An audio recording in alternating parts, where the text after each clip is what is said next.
వీరాసాని, నా కొడుకు చేసిన తప్పుకి నేను నిన్ను క్షమించమని అడుగుతున్నాను.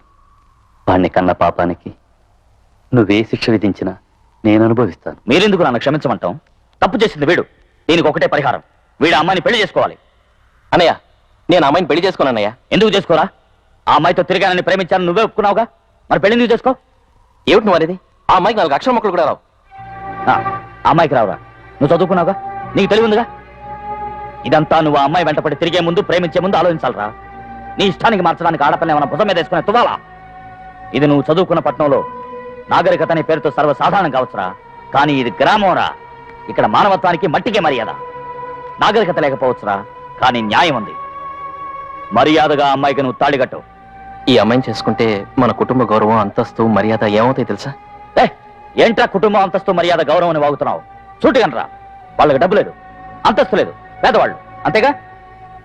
ఇప్పుడు చెప్తున్నాను, నీ ఒక్కడికే కాదు అందరికీ చెప్తున్నాను, మన ఆస్తిలో నాకు రావాల్సిన భాగం ఈ అమ్మాయికి రాసిస్తాను.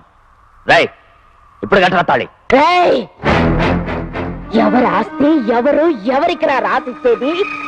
అనాథ పెదవా. నోర్మైనా ఇంకా నేను చూస్తూ ఊరుకోలేను. ఏ రోజైతే నువ్వు నా మనోరాల్ని వేడికిచ్చి పెళ్లి చేయాలనుకున్నావో అప్పుడే ఈ ఊరు ముందు ఈ అనాథ ఎవరో చెప్పుండాల్సింది. కానీ ఇప్పుడు నీ కన్న కొడుక్కి, నా మనవడికి ఒక కూలివాడి కూతుర్నిచ్చి కట్టబెట్టాలని చూస్తున్నాడే, ఈ ఘోరాన్ని చూస్తూ ఊరుకోలేను. ఇప్పుడు చెప్తున్నాను, వీడు నీ తండ్రి కాదు. ఇంకా చెప్పాలంటే నీ తండ్రి ఎవరని ఎవరికి తెలీదు.